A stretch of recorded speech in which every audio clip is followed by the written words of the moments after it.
नमस्कार मंडळी, विभूती दर्शनमध्ये तुम्हा सर्वांचे स्वागत आहे। प्रतिपदा तिथीला नवरात्राची सुरुवात झाली होती आणि नवमीला नवरात्राचा शेवट असतो।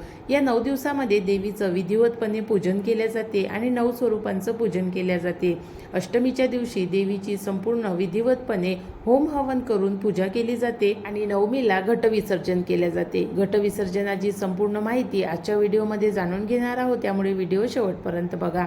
घटविसर्जनाचा मुहूर्त काय आहे, घटविसर्जन कसं करावं, कोणी करावं, घट कसा हलवावा, माडी कशा उतरवाव्या या संदर्भातली संपूर्ण माहिती जाणून घेऊया। चला तर व्हिडिओला सुरुवात करू।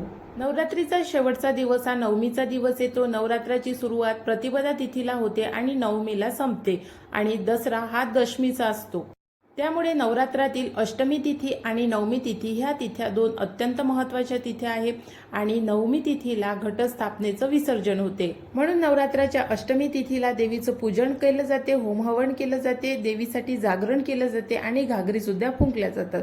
तर घागरी या आपल्या काही भागांमध्ये, महाराष्ट्रामध्ये काही भागांमध्ये फुंकल्या जातात आणि शेवटच्या 2 दिवसामध्ये अष्टमी तिथीला आणि नवमी तिथीला देवीचं पूजन मोठ्या प्रमाणात केलं जाते। तसेच या तिथीवर आपल्या कुलदेवीचा कुळाचार आणि कुळधर्म केला जातो आणि त्यानंतर घटाचं विसर्जन केलं जाते। घटाचं विसर्जन हे 2 तिथ्यांवर होते। नवमीच्या दिवशी सुद्धा करता येते आणि दशमीच्या दिवशी सुद्धा करता येते।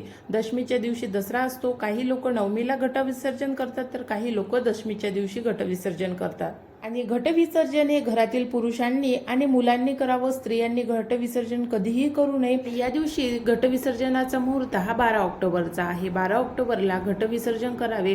बरेच लोक अष्टमीला सुद्धा घटविसर्जन करतात, नवमीला सुद्धा करतात आणि दशमीच्या दिवशी सुद्धा करतात। दसऱ्याच्या दिवशी सकाळीच घटविसर्जन केलं जाते, पण 99% लोक हे नवमीच्या दिवशी घटविसर्जन करतात।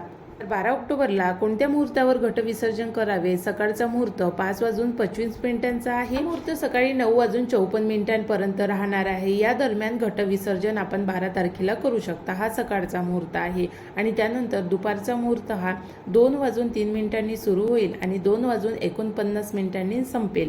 तर या मुहूर्तावर सुद्धा दुपारी घटविसर्जन 12 तारखेला करू शकता। हा नवमीचा घटविसर्जनाचा मुहूर्त आहे आणि जर तुम्ही दशमीच्या दिवशी म्हणजे दसऱ्याच्या दिवशी घटविसर्जन करत असाल तर तो सकाळी 9 वाजेपर्यंत आहे। सकाळी 5 वाजतापासून घटविसर्जन तुम्ही 9 वाजेपर्यंत केव्हाही दशमीच्या दिवशी करू शकता। तर नवमीचा आणि दशमीचा हा घटविसर्जनाचा मुहूर्त आहे आणि या वेळेमध्ये तुम्ही घटविसर्जन करू शकता। त्यानंतर तुम्ही घटविसर्जन करू नये आणि संध्याकाळच्या वेळी तर घटविसर्जन कधीच करू नये, कारण घट म्हणजे ही लक्ष्मी आहे आणि ती संध्याकाळच्या वेळी कधीच विसर्जित करू नये। त्यामुळे शनिवारी घटविसर्जन करायचे आहे तर या गोष्टी लक्षात ठेवाव्या। नवमीच्या आधी अष्टमी तिथीवर महालक्ष्मीचं पूजन केले जाते। नवदुर्गेच्या या 9 रूपांचं पूजन केले जाते। यांना पाहुणचार केला जातो। होम हवन करून देवीची ओटी भरल्या जाते आणि कन्यापूजन करून देवीच्या पूजनाची सांगता केली जाते। त्यानंतर नवमी तिथीवर घटविसर्जन केलं जाते। नवरात्रीच्या 8व्या माळेला म्हणजेच अष्टमी तिथीवर हे पूजन केले जाते। याची मी तुम्हाला संपूर्ण माहिती मागच्या व्हिडिओमध्ये दिलेली होती। देवीला पूर्णाचा नैवेद्य केला जातो, पूर्णाच्या आरत्या केल्या जातात आणि पूर्णाचे दिवे सुद्धा लावले जाते। यासोबत कडाकण्यांचा फुलोरा सुद्धा बांधला जातो आणि इतर जे संपूर्ण विधी आहे ते अष्टमीच्या दिवशी पूर्ण केली जाते आणि नवमीच्या दिवशी घटविसर्जनाची विधी असते। तर विधिवत नवमीला घटविसर्जन करतात आणि हे घटविसर्जन कधी स्त्रियांनी करू नये। घरातील 5 पुरुषांनी, घरातील 5 पुरुष नसेल तर मग आजूबाजूचे आपले कोणी ना कोणी ओळखीचे असते अशा 5 पुरुषांनी आणि 5 लहान मुलांनी हे घटविसर्जन करावं। ज्याप्रमाणे आपण रोज घटाची पूजा केली आहे त्याचप्रमाणे या दिवशी सुद्धा घटाची पूजा करावी। स्त्रियांनी सकाळी स्नानादी होऊन घटाची योग्यरित्या विधिवत पूजा करावी। घटाला ज्याप्रमाणे आपण रोज देवीला नैवेद्य दाखवला आहे त्याचप्रमाणे या दिवशी सुद्धा नैवेद्य दाखवावा। या दिवशी दही भाताला जास्त महत्त्व आहे आणि ते घटामध्ये सुद्धा टाकलं जाते। या दिवशी कडाकण्यांना जास्त महत्त्व आहे, कारण फुलोऱ्यामध्ये ज्या अष्टमीला कडाकण्या बांधल्या जाते, सप्तमीला किंवा अष्टमीला त्यांचा प्रसाद या दिवशी वाटला जातो। म्हणून देवीला नैवेद्यामध्ये कडाकण्या आणि दही भाताचा नैवेद्य असतो। त्यानंतर तळी भरणे असते। तळी भरण्याची सुद्धा एक विधी आहे। या तळीचं पूजन पुरुषांनी किंवा स्त्रियांनी केलं तरी चालेल। बेल, भंडारा, सुपारीने देवाला ओवाळायचे असते आणि शेवटी 3 वेळा या तळीला म्हणजे हे जे तळी आहे एका परातीमध्ये किंवा एका भांड्यामध्ये आपण याचं पूजन करायचं असते आणि ही जी थाळी आहे ही नंतर 3 वेळा वर खाली करायचं असते आणि त्यानंतर एळकोट एळकोट जय मल्हार किंवा भैरवनाथा ते चांग भलं तसेच आपल्या कुलदेवीचा जय जयकार उदो उदो करायचा असते।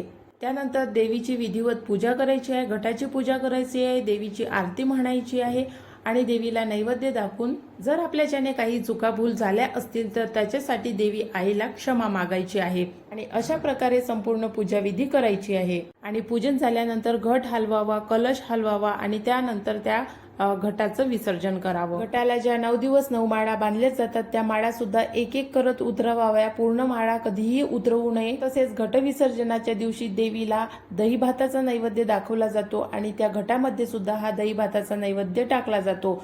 आणि घटामध्ये जे धान्य पेरलं आहे ते उगवलेलं असेल तर त्यातलं काही धान्य तोडून, त्यातलं गवत तोडून ते आपल्या कानामागे ठेवावं आणि देवापुढे ठेवावं। तसेच आपल्या गावातील जे मंदिर असेल तर देवीच्या मंदिरामध्ये त्या घटामधील जे गवत आहे ते अर्पण करावं। तसेच हा जो उगवलेला घट आहे हे घटातील गवत आपण आपल्या शेतामध्ये टाकू शकता, आपण आपल्या घराच्या चारही बाजूला टाकू शकता, जेणेकरून आपल्या घरामध्ये बरकत राहावी, सुखशांती राहावी, इतर लोकांची वाईट बाधा दृष्टी असेल ती लागू नये आणि आरोग्याविषयीची जर समस्या असेल तर त्या सुद्धा दूर व्हाव्या, म्हणून हा घट आपल्या घराच्या चारही बाजूला टाकावा। तसेच या घटामधील माती सुद्धा आपल्या घराच्या चारही बाजूला, चारही कोपऱ्यांमध्ये थोडी थोडी टाकावी। आणि अशा प्रकारची संपूर्ण घटाची पूजा विधी झाल्यानंतर आपल्याला घट विसर्जन करायचं आहे। घट हा नदीत विसर्जित करा किंवा तुम्ही शेतात सुद्धा विसर्जित करू शकता, जिथे तुम्हाला योग्य वाटेल, पण जागा शुद्ध असावी।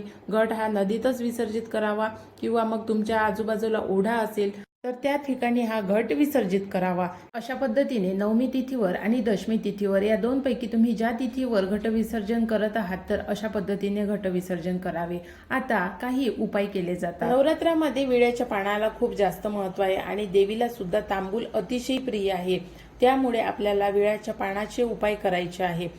तसे तर नवरात्राच्या पहिल्या दिवसापासून देवीला विळा दाखवण्याची प्रथा आहे, पण अष्टमीला आणि नवमीला या दोन तिथ्यांवर देवीला हा नैवेद्य दाखवला जातो आणि त्यानंतर देवीला तांबूल किंवा पानाचा विळा दाखवला जातो। तर पहिला उपाय हा नवरात्रीला आपल्याला हे उपाय नवमीच्या दिवशी करायचे आहे। नवरात्रीला एका विळ्यावर गुलाबाच्या पाकळ्या ठेवून दुर्गा देवीला तो विळा समर्पित करायचा आहे। या उपायामुळे धन आगमनाचा जो मार्ग आहे तो सोपी होतो, म्हणजे आपल्या मार्गामध्ये जर अडचणी येत असेल तर त्या अडचणी दूर होण्यासाठी मदत होते। त्यानंतरचा दुसरा उपाय, एक अख्खं पान घ्यावं आणि त्यावर लवंग आणि वेलची ठेवावी, याचा विळा तयार करावा। हनुमान मंदिरात जाऊन हा विळा समर्पित करावा। जर तुम्हाला कर्जापासून मुक्ती हवी असेल तर हा विळा हनुमानजीच्या मंदिरामध्ये समर्पित करावा। अपुऱ्या इच्छा पूर्ण करण्यासाठी हा उपाय आहे। विड्याच्या पानावर 2 लवंगा ठेवून दोन्ही हाताने त्या पाण्यात प्रवाहित कराव्या, यामुळे अपुऱ्या इच्छा पूर्ण होतात। त्यानंतरचा उपाय भीती बाध्यापासून दूर होण्यासाठी आहे।